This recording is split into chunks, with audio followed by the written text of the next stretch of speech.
Assalamualaikum warahmatullahi wabarakatuh. Perkenalkan, nama saya Rifki Maulana, NIM 1940110104 dari kelas PKIC 4. Di sini saya mau mempresentasikan hasil dari PPT saya yang berjudul Metode Dakwah Masa Kini. Di zaman sekarang, dakwah merupakan suatu kewajiban, suatu kebutuhan bagi umat muslim. Bicara mengenai dakwah sendiri diartikan sebagai ajakan, seruan, panggilan, atau mengubah sesuatu yang buruk menjadi baik.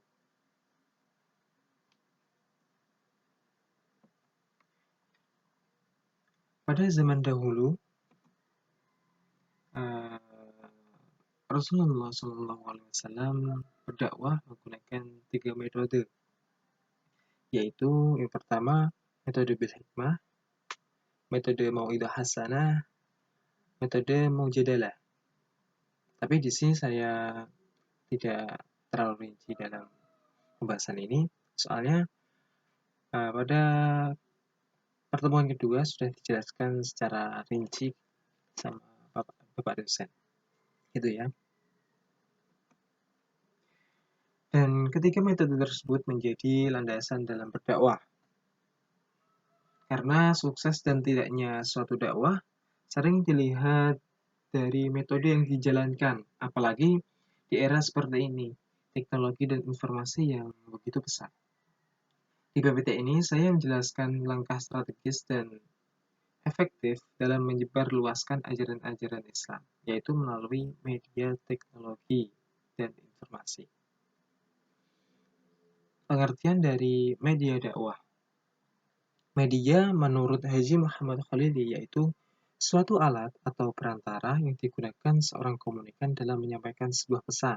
Sedangkan dakwah sendiri yaitu sebuah kewajiban dan tanggung jawab umat Islam dalam menyebar ajaran-ajaran Islam, sebagaimana yang termuat dalam Al-Quran dan hadis yang bertujuan untuk mewujudkan amar ma'ruf nahi munkar. Terus media dakwah yaitu suatu alat yang digunakan untuk menyampaikan isi pesan atau materi dalam dakwah kepada mat'um. Atau bisa dikatakan media itu suatu perantara, yaitu alat. Lanjut. Media dakwah menurut Hamzah Yaqub terdiri dari 5 macam, yaitu lisan, tulisan, lukisan, akhlak, dan audiovisual. Lisan yaitu berdakwah secara langsung menggunakan perkataan seperti halnya khutbah, ceramah. Tulisan, suatu bentuk tulisan yang di dalamnya terdapat suatu bentuk tulisan yang di dalamnya bisa berupa majalah, koran gitu. Terus lukisan, bentuk gambar yang dapat berupa lukisan, yaitu karikatur, terus kaligrafi. Gitu. Terus yang keempat, akhlak, suatu sikap atau perilaku yang mencerminkan ajaran Islam yang bisa dilihat atau ditiru oleh si mat'um atau masyarakat tersebut. Terus yang terakhir, audiovisual. Berdakwah menggunakan suara dan gambar seperti halnya televisi, internet, dan lain-lain. Dan menurut saya di sini nomor 5 dalam kategori yang paling efisien karena berkembangnya teknologi dan informasi yang pesat. Apalagi di samping itu, di masa pandemi seperti ini, media teknologi dan informasi, yaitu audiovisual, itu menjadi alat yang efektif dalam menyebarluaskan ajaran Islam. Tuh.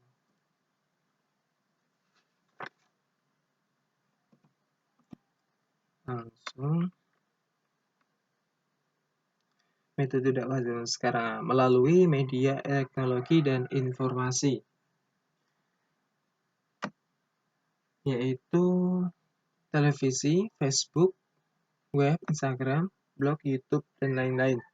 Mungkin teman-teman semua sudah nggak asing ya dengan televisi, Facebook, web, Instagram. Mungkin apalagi mungkin udah punya semuanya ini ya.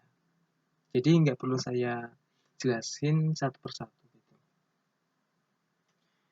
Terus di balik perkembangan teknologi dan informasi yang begitu pesat, media sangatlah berfungsi sebagai tempat atau wadah untuk menyampaikan suatu informasi atau pesan dakwah kepada masyarakat. Karena saat ini teknologi-teknologi itu juga digunakan untuk mencari informasi, memberikan informasi, bermain, mencari suatu pekerjaan dan lain-lain. Media saat ini emang itu apa namanya, dibalik dibuat berdakwah, dibuat apa namanya, ajang berdakwah. Media juga berguna untuk mencari informasi, untuk mencari suatu pekerjaan. Di dalam media itu kan pastinya seseorang bisa mudah untuk mencari informasi, memberikan informasi, terus mencari pekerjaan. Lanjut, problematika media dakwah. Adanya media dakwah, seperti halnya teknologi dan informasi, terdapat problem atau masalah yang muncul di berbagai bentuk, yaitu seperti halnya perilaku dalam mendapatkan hiburan, pakaian, makanan, minuman, dan sebagainya, dan membuka berbagai kerawanan etika dan moral di suatu masyarakat. Terus apa solusinya? Sebagai generasi milenial, kita harus berusaha mencegah dan mengantisipasi dengan memperkokoh iman serta akidah yang diimbangi dengan ilmu dan teknologi. Destinasi. Terus respon terhadap media dakwah. Di sini saya mewawancarai beberapa masyarakat mengenai adanya media teknologi dan informasi sebagai sarana untuk berdakwah. Di situ terdapat dua argumen, yaitu baik dan buruk. Baiknya yaitu dengan adanya media sosial, manusia sangat terbantu dalam kegiatan sehari-harinya. Kegiatan menyampaikan pesan berlangsung lebih cepat, mudah, efektif, bahkan lebih up to date. Ya tidak dipungkiri, suatu media itu pasti memiliki nilai positif dan buruknya. Dan untuk nilai baiknya atau positifnya yaitu mudah untuk itu namanya mudah untuk apa ya namanya, intinya gitulah. Mudah untuk memberikan informasi terhadap seseorang dan lain sebagainya. Terus untuk yang nilai buruknya, kerawanan moral dan etika itu muncul semakin transparansi dalam bentuk kemaksiatan karena disokong oleh kemajuan alat-alat teknologi informasi yang mutakhir, seperti ajaran televisi, kepingan VCD, jaringan internet, dan lain sebagainya. Demikian yang bisa saya sampaikan. Sekiranya kalau ada perkataan yang salah atau kurang berkenan, saya pribadi minta maaf yang sebesar-besarnya. Akhirul kalam, Assalamualaikum warahmatullahi wabarakatuh.